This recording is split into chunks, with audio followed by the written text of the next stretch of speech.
நண்பர்கள் அனைவருக்கும் வணக்கம். நம்ம சேனலில் இன்றைக்கி 66வது எபிசோடாக எங்கே நடந்த ஒரு சம்பவத்தை பற்றி பார்க்க போகிறோம் அப்படின்னு பார்த்தோம்னா, விருதுநகர் மாவட்டத்தின் தென்கோடியில் பகுதியில் அமைந்துள்ளதுங்க கொல்லங்கொண்டான் அப்படின்னு சொல்லக்கூடிய ஒரு அழகிய கிராமம். அந்த கிராமத்தில் வாழக்கூடிய ஒரு 3 வாலிபர்கள், கிட்டத்தட்ட அந்த 3 இளைஞர்களுக்குமே 16, 17 வயதை தாங்க ஒட்டி வருது. 3 நபர்களுமே உள்ளூரை சார்ந்தவர்கள், அந்த கொல்லங்கொண்டான் அந்த பகுதியை சார்ந்தவர்கள் தான். அந்த 3 வாலிபர்களும் ஒரு விடுமுறை நாட்கள் அன்று முயல் வேட்டைக்கு போவது வழக்கம். அதுபோக மீன் பிடிக்க இது போல போகிறதெல்லாம் வழக்கம்.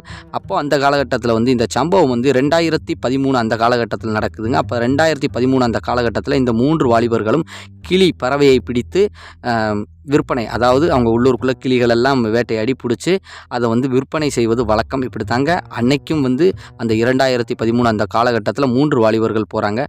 அந்த 3 வாலிபர்களின் பேரை குறிப்பிட்டு சொல்லணும் அப்படின்னா, பார்த்திப், வெற்றிவேல், முருகராஜ் அப்படின்னு சொல்லக்கூடிய 3 வாலிபர்கள் தாங்க. இந்த 3 வாலிபர்களுக்கும் ஒரே ஏஜ் தாங்க. அந்த ஊருக்கு அவுட்ரு பகுதியில் உள்ள அந்த பகுதியில் காட்டு பகுதி மாதிரி இருக்குதுங்க. கிராமத்து காட்டு பகுதின்னா தெரிய வேண்டாம், நமக்கு வேலி கீழி எல்லாம் புற்கள்லாம் அடர்ந்து காணப்படும். கொஞ்சம் அடுத்து கொஞ்சம் ஆறு கீரெல்லாம் இருக்குது. வயக்காடு பிஞ்சையெல்லாம் கழித்து அப்படி போய் பறவை பிடிக்கிறதுக்கா, அந்த கிளியை பிடிப்பதற்காக அவங்க போகிறாங்க. அப்படி போன இடத்துல வெற்றிவேல் அப்படின்னு சொல்லக்கூடிய அந்த நபர் நல்லா மரம் ஏறுவாருங்க. அவர் 13 நொங்கு இதெல்லாம் எடுத்து பசங்களுக்கு கொடுப்பது வழக்கம். அதுபோல் தாங்க அப்படியே தேடிக்கிட்டே போகிறாங்க. அப்படி போகும்போது ஒரு பனைமரம், ஒரு மொட்டை பனைமரம், அதாவது பனைமரத்தில் எந்த ஒரு கொப்பு கிளை எதுவுமே கிடையாதுங்க. அந்த மொட்டை பனைமரத்தை பார்க்கும்போது அதில் கிளி இருக்கலாம் அப்படின்னு சொல்லி நம்பி அதில் ஏறி அதில் இருந்து விழுந்து அவருக்கு நடந்த ஒரு சில அமானுஷ்ய திகில் சம்பவத்தை தாங்க இன்றைக்கி நம்ம 66வது எபிசோடாக பார்க்க போகிறோம். நண்பர்களை, தொடர்ச்சியாக நமது சேனலை பார்க்கக்கூடிய நபர்கள் நிறைய பேர் சப்ஸ்கிரைப் பண்ணாமல் தான் பார்க்குறீங்க அப்படிங்கிறது தெரிய வருதுங்க. என்ன காரணம் அப்படின்னா, நிறைய பேர் நம்ம சேனலை பார்க்காங்க, சப்ஸ்கிரைப் பண்ணலை அப்படிங்கிறத ஆப்ஷனில் போய் பார்க்கல தான் தெரியுது. இதற்கு முன்பு நானும் மற்ற யூடியூபர்ஸ்லாம் சொல்லும்போது சும்மா அடிச்சு விடுவாங்க போல் அப்படின்னு நினச்சிக்கிட்டு இருந்தேன். ஆனால் உண்மையிலே ஆப்ஷனில் போய் பார்க்கல தான் தெரியுது. பாதிக்கு மேலே சப்ஸ்கிரைப் பண்ணாமல் தான் பார்த்துக்கிட்டு இருக்காங்க. என்ன காரணம் அப்படின்னா, நீங்கள் சப்ஸ்கிரைப் போகிற போக்கில் லைட்டாக சப்ஸ்கிரைப் பண்ணி ஆளுங்கிற பெல் பட்டனை அமைக்கி விட்டீங்க அப்படின்னா சேனல் நிறைய பேருக்கு ரெக்கமெண்ட் ஆகும். யூடியூப்பே நம்ம சேனலை ப்ரொமோட் பண்ணி விடும். மேலும் வீடியோ பிடிச்சதுன்னா ஷேர் பண்ணிங்கன்னா உங்களுடைய உதவியின் காரணமாகவும் நான் மேலும் நம்ம சேனல் வளர்வதற்கும் உதவியாக இருக்கும். நானும் சேர்ந்து வளர்வதற்கு உதவியாக இருக்குங்கிறத தெரியப்படுத்துகிறேன் நண்பர்களே. அப்படியே வீடியோ பார்க்கும்போது கொஞ்சம் கூட சலிச்சுக்கிடாமல் அப்படியே லைட்டாக அந்த சப்ஸ்கிரைப் பட்டனை அமைக்கோங்க, ஆளுங்கிற பெல் பட்டனை அமைக்கோங்க. அன்பு நண்பர்களே, இந்த வீடியோவை ஒரு லைக் போட்டுட்டு அப்படியே ஷேர் பண்ணி விட்டீங்கன்னா ரொம்ப மகிழ்ச்சி அடைவேன். நம்ம வீடியோவோட சேனலோட நானும் சேர்ந்து வளருவேன். வாங்க நண்பர்களே, நம்ம நிகழ்ச்சிக்குள்ளே போகலாம்.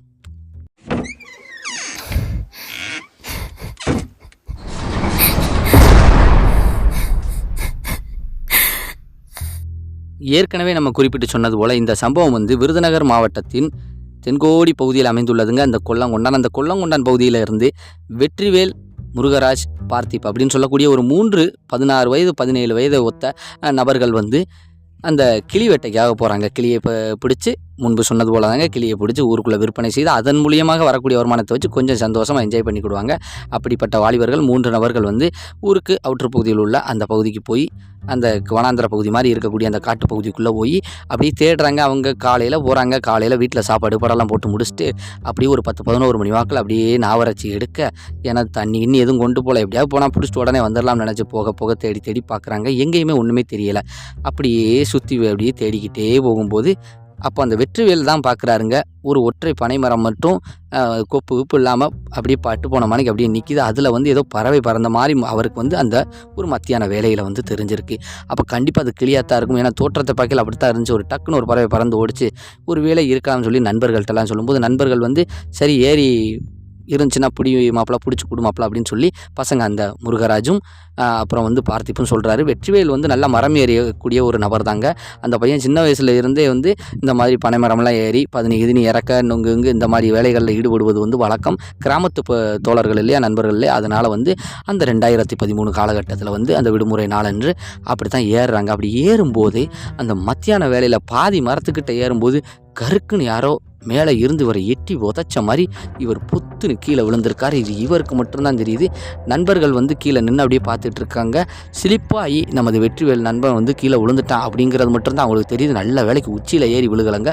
பாதிக்குள்ளே அப்படி பாதி வரைக்கும் ஏறும்போதே எட்டி உதச்ச மாதிரி வெற்றிவேலுக்கு மட்டும் தெரிஞ்சிருங்க. பொத்துன்னு கீழே விழுந்தால் தான் கொஞ்சம் சிராய்ப்பு காயங்கள் தான். எனக்கு கீழே கொஞ்சம் புற்செடிகள் அப்படியெல்லாம் செடிகள் கொஞ்சம் இருந்ததுனால அதில் தான் விழுந்திருக்காருங்க. ரொம்ப ஒன்றும் பெரிய அடியெல்லாம் கிடையாது. கொஞ்ச நேரத்துக்கு அப்படியே குறுக்கில் அடித்ததும் கொஞ்ச நேரத்துக்கு அப்படியே மயங்கின மாதிரி இருந்திருக்காரு. அப்படியே நிதானத்துக்கு வந்ததுக்கப்புறம் என்ன மாப்பிள்ள என்னாச்சு அப்படிங்கும்போது, இல்லைடா எப்படியோ மேலே இருந்து யாரோ மிதிச்ச மாதிரி இருந்ததுடா அப்படின்னு மட்டும்தான் சொல்லியிருக்காரு.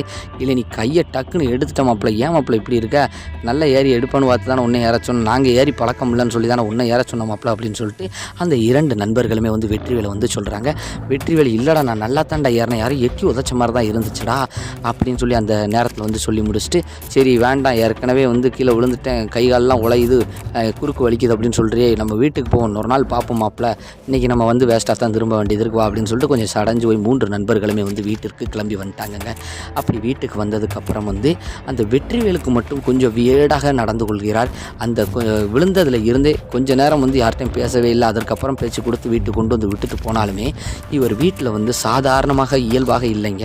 யாரும் பேசினா நல்லா கலகலன்னு பேசக்கூடிய அந்த வெற்றிவேல் வந்து நல்ல விளையாட்டு பையன், 16-17 வயசு பையன் எப்படி இருப்பார், நல்லா சுட்டித்தனமாக நல்லா வாழுத்தனமாக இருக்கக்கூடிய அந்த பையன் வந்து யார்கிட்டையுமே சரியாக பேசவே இல்லை. இதை வீட்டில் உள்ளவங்க வந்து கவனிக்கிறாங்க, என்னடா வித்தியாசமாக இருக்கிறான், என்னடா கையில் காலில் போகிற அப்படிங்கும்போது, இந்த மாதிரி ஒன்றும் நம்ம கீழே விழுந்துட்டோமா அப்படிங்கும்போது, இல்லை பார்த்து வச்சு ஏற வேண்டாமா, உன்னை போக வச்சோன்னா நான் ஏன்டா இந்த அடங்காத இப்படி இருக்கீங்களே இந்த வயசில் போய் அப்படின்னு சொல்லி வீட்டில் பெற்றோர்கள் சத்தம் போட்டுட்டு சாப்பாடை வச்சு கொடுத்துருக்காங்க. சாப்பாடை வாங்கி அவர் வந்து சாப்பிட்ற விதத்தை பார்க்கும்போது அவங்க பெற்றோர்களுக்கு ரொம்ப அச்சமாக இருக்குது. ஏன்னா வித்தியாசமாக சாப்பிட்றாரு, அள்ளி அள்ளி அள்ளி அள்ளி அள்ளி அவ்வளோ வேகமாக அப்படியே மூச்சு இறைக்க அப்படியே வேகமாக சாப்பிட்றாருங்க. சாப்பிட்டு முடித்ததும் இல்லாமல் ஒரு செம்பு தண்ணி அப்படியே குடிக்கிறாரு. என்னடா வெற்றிவேல் இப்படி சாப்பிட மாட்டான், இப்படி வித்தியாசமாக இருக்கானேன்னு சொல்லி அவங்க அம்மாவே மிரண்டு பார்க்குற அளவுக்கு இருந்திருக்கு. சரி புள்ள வந்து காலையில் போச்சு தண்ணி கூட குடிச்சிருக்காது, தவிச்சாக்கி தண்ணி குடிச்சிருக்காம போயிருக்கும், அதனால் ஒரு ஆவலாக வந்து அப்படி சாப்பிட்ருப்பான் புழுக்கான்ட்டு அவங்க அம்மா வந்து அதை பற்றி எதுவுமே சிந்திக்கலை. கிராமத்து பெண்மணியாக இருந்தாலும் வந்து இவன் வித்தியாசமாக நடந்துக்கிட்டு தான், பேசவும் மாட்டேங்க, ஒழுங்காக இது பண்ண மாட்டேங்கிறான், ஒரு மாதிரி தான் இருக்கிறான், இப்போ சாப்பாடு இப்படி சாப்பிட்றான், சரி வாலிப பையன் ஏதாவது விளையாட்டா செய்கிறானே என்ன அப்படின்னு சொல்லிட்டு அன்றைக்கி அப்படியே விட்டுருதாங்க. இதை பார்த்துக்கணும் அப்படின்னு சொல்லிட்டு. ஏன்னா அவங்களுக்கு வந்து ஒரு சந்தேகம் வந்தாலும் வந்து ஏனைக்குனே அந்த பையன் விளையாடும், ஒருவேளை விளையாட்டு தோரணைகளோடு இப்படி செய்யலாம்னு நினச்சி அவங்க அம்மா வந்து அதை கண்டுக்கலாம் அப்படியே விட்டுருதாங்க. அன்னைக்கு நேரத்தில் வந்து அப்படியே மாலை பொழுது நெருங்கி வரதாங்க வெற்றிவேல் வந்து ரொம்ப வித்தியாசமாக நடந்துக்கிடுதாரு அப்படிங்கிறது வந்து தெரிய வருதுங்க. என்ன அப்படின்னு பார்த்தோம் அப்படின்னா, நண்பர்கள் வந்து கொஞ்சம் மாலை நேரங்களில் வந்து காலையில் போய் விளையாண்டு வந்தால் தான் மதிய பொழுது வந்து சாப்பிட்டு இப்படி இதெல்லாம் கடந்து போயிடுச்சு இல்லையா, பொழுது போயிடுச்சு. மாலையில் விளையாடுறதுக்கு நண்பர்கள் கூப்பிட்றாங்க. வீட்டு ரூமுக்குள்ளேருந்து வெளியில் வரவே மாட்டேங்காங்க. அவங்க வீட்டமைப்பை பற்றி சொல்லணும்னா ஒரு ஓட்டு வீடு தாங்க, நடுத்தர ஒரு குடும்பத்தை சார்ந்தவர்கள் தான். அவருக்குன்னு சொல்லி ஒரு சின்ன ரூம்குள்ளே உட்காந்துக்கிட்டார், வெளியிலே வரவே இல்லை, பாயை விரித்து படுத்த மனைக்கே இருக்கார். சாப்பிட்டுட்டு படுத்தவர் தாங்க, எந்திரிக்கவே மாட்டேங்கார். அந்த மாலை நேரத்தில் நண்பர்கள் அவ்வளோ கூப்பிட்டாலும் சரி அவர் வந்து பேச்சு மூச்சே இல்லை, கம்முன்னு இருக்கார். அப்படியே முழிச்சு எல்லாரும் அப்படியே சுற்றி முற்றி பார்க்குறாரு. எந்திரிச்சு கூட உட்காந்து பதிலே சொல்லலை, பதிலே மொத்தத்திலே சொல்லலை. இதை பார்த்துக்கிட்டு இருந்த அவங்க அம்மா வந்து பிள்ளைந்து 2 பேரும் கூடுதாங்களாடா, விளையாட கூப்பிட்றாங்களா, போனால் போ, இல்லைன்னா இருக்கன்னா இரு அப்படிங்கும்போது டக்குன்னு எரிஞ்சு விழுந்து பேசுகிறாரு. நான் வரல போங்க அப்படின்னு சொல்லி அந்த வெற்றிவேல் கொஞ்சம் வித்தியாசமாக எரிஞ்சு விழுகிறாரு. இதை பார்க்கும்போது என்னடா கிறுக்கு இன்னும் பிடிச்சி போச்சா இந்த பயலுக்கு அப்படின்னு அவங்க அம்மா நினைக்கிறாங்க. பசங்க வந்து ஒரு நிமிஷம் அப்படியே யோசனை பண்ணிவிட்டு, சரி மாப்பிள்ள நாங்கள் வாரோம் அப்படின்னு சொல்லிட்டு 2 பையங்களும் கிளம்பிட்டாங்க. ஏன்னா அந்த 2 பையங்களுக்கும் லேசாக வித்தியாசமாக இருக்குது. வெற்றிவேல் அந்த விழுந்ததுலேருந்து விழுந்தும் போதே யாரும் எட்டி உதச்சான்னு வேற சொன்னானே, சரி இருக்கட்டும் அப்படின்னு சொல்லிட்டு அந்த பார்த்திப்பும் முருகராசும் வந்து அதை பற்றி எதுவும் கண்டுக்கிடாமல், சரி நம்ம போவோம் மாப்பிள்ள, இவன் தான் நம்ம கூட எப்போவுமே ஜாலியாக விளையாண்டுட்டு இருப்பான், இவனே வரல அப்படின்னு சொல்லிட்டு அவங்களுக்குள்ளே உட்காந்து பேசிக்கிட்டே இருக்கிறாங்க. இங்கிட்டு இந்த மாதிரி எல்லாம் போய்கிட்டு இருக்கும்போது கொஞ்சம் நேரம் நெருங்கி வர டக்குன்னு எந்திரிக்காரு வெற்றிவேல். எந்திரிச்சதுமே தோளில் தூக்கி ஒரு துண்டை தூக்கி போட்டுக்கிட்டு விறுவிறுன்னு வெளியில் கிளம்புறாருங்க. வெளியில் கிளம்பும்போது வந்து அந்த ஊருக்கு அவுட்டர் பகுதியில் உள்ள ஒரு தோப்புங்க, இப்போ ஏற்கனவே போனாங்களா அந்த தோப்பை கடந்து தாங்க போகணும். அதனால் அந்த தோப்பை நோக்கி அப்படியே விறுவிறுன்னு தோளில் தூக்கி துண்டை மட்டும் போட்டுக்கிட்டு கீழே வந்து டவுசரை மட்டும் போட்டிருக்காருங்க. அந்த டவுசரை போட்டுக்கிட்டு தோளில் துண்டை தூக்கி போட்டுக்கிட்டு விறுவிறுன்னு விறுக்கு நடந்து போகிறாருங்க. இது அந்த நண்பர்கள் பார்த்து கூப்பிடுறாங்க. எங்கே போகிறான், நம்ம ஊடையில் வரல, இவன் பாட்டுக்கு எங்கிட்ட கிளம்புறானே அப்படின்னு சொல்லிட்டு கூப்பிட காது ஆக்காமல் அப்படியே அந்த ஊருக்கு அவுட்டர் பகுதியை நோக்கி அப்படியே நடந்து போகிற. எங்கடா போகிறான் இவன் கிறுக்கானடா அப்படின்னு சொல்லிட்டு ஓடி போய் அந்த முருகராசும் பார்த்துமே, ஏன் நம்ம அப்போ கூப்பிட்டோம் வரல, கிறுக்கானடா வாடா போவோம் விளையாடுவோம் அப்படின்னு சொல்லி கேட்கும்போது கையை ஓங்கி உதறி ஒரு பிடிச்சி ஒரு தள்ளி யாருங்க வெற்றிவேல் அந்த பார்த்திப்புங்கக்கூடிய அந்த ஒரு பையனை வந்து நண்பரை வந்து ஓங்கி ஒரு தள்ளிட்டு விறுக்குன்னு மறுபடியும் அப்படியே நடைய கட்டுற துண்டை ஒரு சைஸாக போட்டுக்கிட்டு பார்த்தா இந்த தோற்றத்தை பார்க்கல ஒரு 40-45 வயசு ஆள் மாதிரியே ஒரு வித்தியாசமான தோற்றமாக இருக்குது. ஏன்னா ஆள் வந்து வெற்றிவேலாக இருந்தாலும் நடை பாவனை அந்த சைஸ் எல்லாம் பார்க்கும்போது ஒரு வித்தியாசமாக இருக்குதே, முதிர்ச்சி அடைஞ்ச ஆள் மாதிரி தெரியுது அப்படின்னு சொல்லிட்டு அந்த நேரத்தில் வந்து அந்த முருகராசு பார்த்து வெளி போட்டு மறுபடியும் என்னடா வித்தியாசமாக நடந்துக்கிட்ட வாடா அப்படி பண்ண அப்படின்னு சொல்லிட்டு மறுபடியும் கூடும்போது அப்படியே முண்டிக்கிட்டு போகத்தான் நிற்கிறது. விடுதா என்ன, கல் குடிக்க போகிறேன் போடாங்கிட்டு அப்படின்னு சொல்லி விரட்டி விடுறாருங்க யார் வெற்றிவேல். இதை பார்த்ததுமே உங்கள் அதிர்ச்சி, கல் குடிக்க போகிறானா, என்னடா இவன் பச்சையாக சொல்லிட்டு போகிறான், கல் குடிச்சு இந்த பயிலுக்கு பழக்கம் இல்லையா, ஒரு நொங்கு தான் சாப்பிடுவான், இப்படி வித்தியாசமாக பேசுகிறானே. ஆனால் வாய்ஸும் வந்து ஒரு வித்தியாசமான வாய்ஸ், 2 பேர் பேசுகிற மாதிரி இருக்குது. அது வெற்றிவேலுடைய வாயிலிருந்து வர்றது வெற்றிவேல் குரல் மாதிரியும் இல்லை, ஒரு 40 வயசு 45 வயசு மதிக்கத்தக்க ஒரு நபரின் குரல் மாதிரியே தோணியிருக்கு. இவங்க அப்படியே மிரண்டு போயிட்டாங்க. ஆனால் வெற்றிவேலின் கண்ணை உத்து பார்க்கும்போது தான் தெரியுதுங்க, அந்த மாலை கருக்கல் நேரத்தில் அப்படியே கண்ணு வந்து ரத்த சிகப்பு கலரில் அப்படியே மாறி வருதுங்க. என்னடா இது வித்தியாசமாக இருக்குது அப்படின்னு சொல்லிட்டு இவங்க இதெல்லாம் வந்து அங்கே கூடி இருக்கக்கூடிய ஆங்காங்கே உள்ளக்கூடிய ஒரு சில பெரியவர்களும் பார்க்காங்க. இது என்னடா அவங்களுக்குள்ள பிடிச்சி தள்ளி விடுதே, என்ன வரும் அப்படிங்கும்போது இது என்னென்னு பாருங்க அண்ணாச்சின்னு சொல்லி இந்த பசங்க வந்து சொல்லும்போது அப்படியே பசங்களை அப்படியே நெரு பல்ல கடிச்சிட்டு விட்றா என்னையா கல் குடிக்க போகிறேன் அப்படின்னு மறுபடி கத்தி சொல்கிறத அங்கே உள்ள பெரியவர்களும் பார்க்காங்க. என்னடா இந்த பையன் வித்தியாசமாக சொல்கிறான், பப்ளிக்காக சொல்லிட்டு போகிறான், கல் குடிக்க போகிறோம்ட்டு போகிறான் இந்த பகுதியை நோக்கி அப்படின்னு சொல்லிட்டு, இந்த பகுதியில் இப்போ தான் கல் பதினியெல்லாம் ரொம்ப இறக்குறது கிடையாது, இவன் எங்கே வரான் அப்படின்னு சொல்லிட்டு பெரிய ஆளுகள்லாம் பிடிச்சிட்டு இல்லை அவனை விடு எங்கே தான் போகிறான்னு பார்ப்போம்டா அப்படிங்கும்போது, இல்லைன்னாச்சு வித்தியாசமாச்சு அது வேறு சிக்கலாக இருப்பதில்லை, விடுறா எங்கே போகிறான்னு பார்ப்போம்டா, ஒரு ஆள் போய் வீட்டு போய் தகவலை சொல்கிறா, ஆள் நடவடிக்கை சரியில்லைடா விடுறா அப்படிங்கும்போது நெருன்னு பல்ல மட்டும்தாங்க கடிக்காரு யார் வெற்றிவேல். எல்லாரையும் பார்த்து பல்ல கடிச்சிட்டு மறுபடி விருக்கு நடக்க ஆரம்பிச்சிட்டாருங்க. இதை வந்து ஒரு நபர் வந்து முருகராசுங்க கூடிய பையன் வந்து ஒருவரும் அவங்க ஃபேமிலியில் போய் சொல்ல போயிட்டாங்க. யார் வெற்றிவேல் ஃபேமிலியில் ஒரு 4-5 பெருசுகள் சரி எங்கே தான் போகிறான்னு முன்ன விட்டு பின்னாடி போகிறாங்க. இந்த வெற்றிவேல் வந்து நேராக எங்கன்னா அந்த ஒற்றை பனை மரத்தை, அந்த மொட்டை மரத்தை போய் கடந்து போய் அதுக்கிட்ட நின்று அப்படியே தொட்டு ஒரு நிமிஷம் அழுதுட்டு கொஞ்ச நேரம் அங்கிட்டே உட்காருதாரு. இதை இங்கே உள்ள பெருசுகள் எல்லாமே பார்க்குது. அந்த பார்த்திப்பும் பார்க்காங்க. சொல்லி விட்டதாங்க உடனடியாக வந்து பிள்ளைக்கு என்னாச்சுன்னு பதறிக்கிட்டு அவங்க பெற்றோர்களும் ஓடி வந்து பார்க்குறாங்க. ஏன்னா ஒத்த புள்ளங்க வீட்டுக்கு ஒத்த புள்ள யார் வெற்றிவேல் வித்தியாசமாக செய்கிறானே அப்படின்னு பார்க்கும்போது அந்த மாலை நேரத்தில் வந்து அந்த பனை மரத்துக்கிட்ட வச்சு அழுதுட்டு அதுக்கப்புறம் அப்படியே மண்ணை போட்டு 2 கிளை கிளச்சிட்டு மறுபடியும் எந்திரிச்சு அப்படியே நோக்கி நடக்காரு. எங்கே போகிறாங்கும்போது இந்த பெருசுகளுக்கு ஓரளவுக்கு தெரிஞ்சுக்கிடுச்சு. காரணம் என்னென்னா இதற்கு முன்பு வந்து இது ஒரு பிஞ்சையாக இருந்துச்சு. இந்த வீடியோவை பாருங்கள், உங்களுக்கு நல்லா தெளிவாக தெரியும். இப்போ அந்த பிஞ்சை வந்து பராமரிப்புலாம் கிடையாதுங்க, நல்ல வேலிக்காடுகள்லாம் முளைச்சி ஒரு வித்தியாசமான தோற்றத்தில் தான் இருக்குது. இவர் விருக்குன்னு போய் இன்னும் கொஞ்சம் தள்ளி போகும்போது ஒரு புளிய மரம், ஒரு சில இடங்களை கடந்து போயில பனைமரம் நிறையா இருக்குது. அங்கே போய் குத்த வச்சுக்கிட்டு அப்படியே காத்துக்கிட்டு இருக்காரு. இங்கிட்டு பார்க்காரு அங்கிட்டு பார்க்குற அப்படியே தேடி பார்த்துக்கிட்டே உட்காந்துக்கிட்டு இருக்காருங்க யார் வெற்றிவேல். இதெல்லாம் பார்க்கும்போது பெருசுகள் எல்லாருக்குமே புரிஞ்சுக்கிடுச்சு. சரி, இது வந்து பழனிவேலு யாருன்னா பார்த்தா தெளிவாக தெரியுங்க. இந்த பழனிவேலுங்கிறவர் வந்து ஒரு 40 வயசு 42 வயசு மதிக்கத்தக்க ஒரு நபர். அவர் ஒரு சில விபத்தின் காரணமாக இறந்துட்டாருங்க. அதுதாங்கிறது வந்து இவங்களுக்கு நல்லா தெரிஞ்சுக்கிடுச்சு. யாருக்கு? இந்த பெருசுகளுக்கு. உடனடியாக நண்பர்களை 2 பேர் இல்லை கூட சுற்றி தெளிவில்லடா இந்த பேலுக்கு இப்போ என்னடா ஆச்சு, எதுக்கு இங்கிட்டு வந்து உட்காந்துட்டு இருக்கா அப்படிங்கும்போது கம்முன்னு இருக்காங்க. அதுக்கப்புறம் பெருசு அதட்டி கேட்க, அங்கே எதுவும் வந்தேலடா, எதுவும் சோழியாக வந்தேலா சொல்லுங்கடா அப்படின்னு கேட்கும்போது, ஆமாம் அண்ணாச்சி இந்த மாதிரி கிளி எடுக்கலாம்னு சொல்லிட்டு காலையில் நாங்கள் தான் வந்தோம், ஒரு 10-11 மணிக்கு மேலே வந்தோம். அந்த அங்கே உட்காந்துட்டு தடவிட்டு இருந்தானே மண்ணை போட்டுக்கிட்டு அழுதுகிட்டு அந்த இடத்துல தான் கீழே விழுந்துட்டான் அந்த மரத்தில் ஏறும்போது. அதானே பார்த்தேன், இல்லை பிரச்சனை இல்லாமல் இப்படிங்கிட்டு இவ்வளோ தூரம் இழுத்துட்டு வந்திருப்பானே நம்மளை, சரி ஒன்றும் இல்லை பயப்படாதே இருங்க அப்படின்னு சொல்லிட்டு இந்த பெருசுகள் வீட்டில் பெற்றோர்கள்ட்ட வந்து கலந்து பேசிக்கிட்டு அவங்களும் சரின்னு சொல்லிட்டாங்க. உடனடியாக எதை பற்றியும் யோசிக்கல இழுத்துட்டு போகிறாங்க யாரை, நம்ம வெற்றிவேலை மல்லு கட்டி இழுத்துட்டு பழனிவேலு பேசாமல் இருப்பியா என்ன அப்படிங்கும்போது அப்படியே அப்படியே பார்க்காரு அந்த பெருசுகளை அப்படியே உத்து பார்த்துட்டு கம்முன்னு பெருசு மூஞ்சியை மட்டும்தான் பார்க்காப்புல. வெற்றிவேல் வந்து அப்படியே இழுத்துக்கிட்டே வராப்புல. பழனிவேலுங்கிறது யாருங்க, நல்ல பேரை வந்து நல்லா புரிஞ்சுக்கோங்க. வெற்றிவேல் இளைஞனின் பெயர், இளைஞனின் உடலில் இருப்பது பழனிவேல். இப்போ இது என்ன ஆகிப்போச்சு அப்படின்னா பல்ல கடிச்சிக்கிட்டு அப்படியே அந்த பெருசு மூஞ்சியை பார்த்துக்கிட்டே வருவாங்க. விறுவிறுன்னு இழுத்துக்கிட்டு அந்த மாலை வேலையிலும் கூட கொஞ்சம் கூட யோசிக்கவே இல்லை. அவங்க ஊருக்கு வெளிப்பகுதியில் உள்ள ஒரு கருப்பசாமி, 5 வீட்டு கருப்பன் அப்படின்னு சொல்லி சாமிகள் இருக்குது. கருப்பு சாமி ஒன்று அவதாரம், ஒரு 5 அவதாரம் வச்சு ஒரு கோயில் ஒன்று இருக்குதுங்க ஊருக்கு அவுட்டர் பகுதியில். அந்த பூசாரிக்கு உடனடியாக தகவலையும் கொடுத்து அவரையும் வர சொல்லிட்டாங்க. கிட்டத்தட்ட இந்த சம்பவம் வந்து மாலை ஒரு 5 மணி 6 மணிக்கு மேலே தாங்க 6:30 நெருங்கி வந்துருச்சுங்க. அந்த சமயத்தில் தான் இருக்குது. அந்த பூசாரியும் கோயிலுக்கு வந்துட்டார். இந்த வெற்றிவேலையும் வந்து மல்லு கட்டி தூக்கிட்டு போய் அந்த கோயில் முன்னாடி விட்டாங்க. விட்ட உடனேயுமே வந்து அந்த கோயில் பூசாரி கொஞ்ச நேரம் அப்படியே பூஜைகளெல்லாம் செய்கிறாருங்க. உடனடியாக அந்த பூஜைக்கு தேவையானது எல்லாத்தையுமே வாங்க சொல்லி பெற்றோர்கள் வந்து அந்த கிராமத்துக்குள்ளே வாங்கி கொடுத்து உடனடியாகவே அந்த பூஜை வந்து செய்கிறாங்க. ஏன்னா இதெல்லாம் வச்சுக்கிட்டு பார்த்துக்கிட்டு இருக்க முடியாது இல்லையா, வாலிப பையன் இல்லையா. அதுக்கப்புறம் வந்து இந்த பழனிவேலுங்கிறவர் வந்து தரையில் உட்காந்துட்டு அப்படியே மண்ணை கிளச்சிக்கிட்டே இருக்கார்.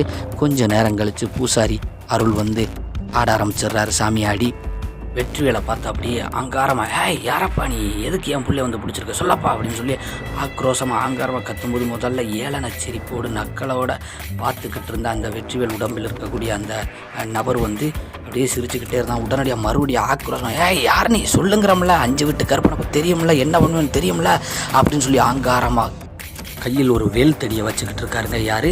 அந்த கோயில் பூசாரி. இதை பார்த்தது தாங்க மிரண்டு போயிட்டு சொல்லியிருந்தேன், நான் பழனிவேலு அப்படின்னு சொல்லியிருக்கான். எதுக்கு இங்கே வந்த, ஏன் இறந்த நீ எதுக்கு இங்கே வந்த அப்படிங்கும்போது, நானா இங்கே வரல, இவன் அங்கே வந்து என்னை தொந்தரவு பண்ணாத அவனை பிடிச்சிக்கிட்டு வந்தேன், நான் கல் குடிக்கணும், எனக்கு கல் வேணும், எனக்கு நிறைய வேணும் அப்படின்னு சொல்லி கேட்டுக்கிட்டே இருக்குது. என்ன காரணத்தினால இறந்த அப்படிங்கும்போது அது வாயாலே சொல்லுதுங்க. அதாவது நல்ல ஒரு உழைப்பாளிங்க, அவர் வந்து நல்ல ஒரு விவசாயி தாங்க, பழனிவேல் பேர். அதே உள்ளூரை சார்ந்த ஒரு நபர் தாங்க. அந்த நிலம் போன்ற அந்த காடு போன்ற அமைப்புகளுக்கு பக்கத்தில் தாங்க ஒரு சில விவசாய பண்ணை நிலம் இருக்குது. அதில் வந்து வேலை பார்த்துட்ருக்கார். நல்லா கூலி வேலை பார்த்துட்டு அந்த விழுந்தார் இல்லையா பனைமரம், அதில் கல்லுக்காக ஏறும்போது தாங்க அந்த பனைமரத்துலேருந்து விழுந்திருக்கார். இவர் வேலையை முடிச்சுட்டு எப்போவுமே கொஞ்சம் உள்ளதள்ளி போய் கல் உடிக்கிறது வழக்கம். அந்த நேரத்தில் கொஞ்சம் கொஞ்சமாக கல் எடுக்கிறது வந்து நுப்பாட்டிட்டாங்க. இவர் சொந்தமாகவே ஏறிடும், நமக்கு தான் கொஞ்சம் ஓரளவுக்கு மரம் ஏற தெரியுங்களா அப்படின்னு சொல்லிட்டு அப்பைக்கப்போ ஏறி கல் இறக்கி குடிச்சிக்கிட்டு இருந்திருக்காருங்க. யார்? இந்த பழனிவேலு. அந்த ஒற்றை பட்டு போன பனைமரத்தில் தாங்க. அது அப்போ நேரத்துக்கு நல்லா இருந்திருக்கு. அதற்கு அப்புறம் தான் என்ன ஆகி போச்சு அப்படின்னா, இவர் ஒரு முறை ஏறும்போது எப்படி எதிர்பாராத விதமாக கீழே விழுந்து நெஞ்சில் அடித்து அந்த சம்பவ இடத்திலேயே இவர் வந்து கொஞ்சம் மரணித்து விட்டார். அந்த இதில் இருந்ததாங்க இவருடைய ஆன்மா அந்த பனைமரத்தையே சுற்றி சுற்றி வருது. அந்த பனைமரமே பட்டு போயிருச்சுங்க. அந்த பட்டு போன பனைமரத்திலேயே தான் இவர் இருப்பார். அப்படி யார்? இந்த பழனிவேலு ஆன்மா வந்து அங்கே தான் இருப்பது வழக்கம். இப்படி இருந்த வேளையில் தான் அந்த பகுதிக்கு கிளி எடுக்கிறதுக்காக, பறவை எடுக்கிறதுக்காக போயிருக்காங்க. இந்த சம்பவம் கிட்டத்தட்ட 1990 அந்த காலகட்டத்தில் தான் யார் இறந்திருக்கா? இந்த பழனிவேலு இறந்திருக்கார். ஆனால் இறந்ததுலேருந்து அவர் ஆயுள் முடிந்த வரைக்கும் அங்கே தானே இருப்பாங்க. அப்படி தாங்க அவர் வந்து இருந்துக்கிட்டு இருக்கார். இப்படி இருந்த வேளையில் தான் வந்து இவர் கிளி எடுக்க போகும்போது மாட்டிக்கொண்டார். யார்?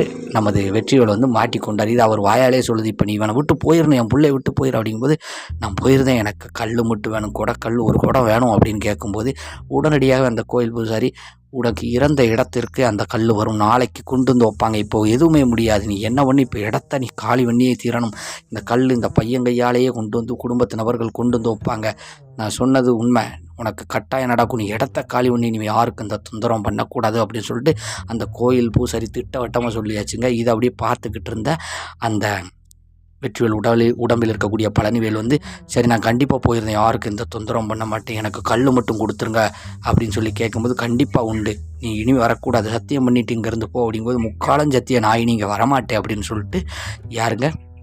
அந்த வெற்றிவேல் உடம்பில் உள்ள பழனிவேல் வந்து சத்தியமிட்டு சொல்லிட்டு போயிருக்காருங்க. அதற்கப்புறம் வந்து மறுநாளும் கூட உடனடியாகவே அந்த வெற்றிவேல் குடும்பத்தினர்கள் வந்து தாய் தந்தையர்கள் நண்பர்கள் எல்லாருமே பெரியவர்கள்லாம் அந்த உடனடியாக அந்த ஒரு கூட கல்லுக்கு ஏற்பாடு பண்ணி அவருக்கு பிடிச்ச அந்த யாருக்கு? பழனிவேலுக்கு பிடிச்ச ஒரு சில ஐட்டங்களையும் வாங்கி வச்சு அந்த பனைமரத்து கீழே வச்சு கும்பிட்டுட்டு நீ எங்கள் கிட்டே திசைக்கு வந்துடாதுன்னு சொல்லிட்டு அப்படியே வச்சுட்டு வந்தவதாங்க.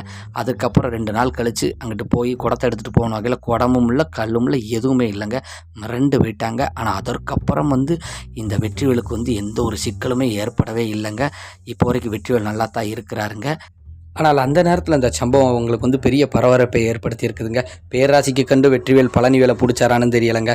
மேலும் இந்த வீடியோ வாயிலாக நம்ம சொல்லிக்கிறது என்னென்னா, மறக்காமல் நம்ம சேனலை பார்க்கக்கூடிய நமது நண்பர்கள் அனைவருமே உங்கள் பேராதரவை வழங்குங்கள். சப்ஸ்கிரைப் பண்ணிக்கோங்க, ஆளுங்கிற பெல் பட்டனை அமைக்கோங்க. இந்த வீடியோ பிடிச்சிருந்துச்சுன்னா உங்கள் நண்பர்களுக்கு ஷேர் பண்ணிக்கோங்க. நண்பர்களை வேறு என்ன சொல்ல போகிறோம்? நன்றி நண்பர்களே, நாம் அடுத்த வீடியோவில் சந்திப்போம்.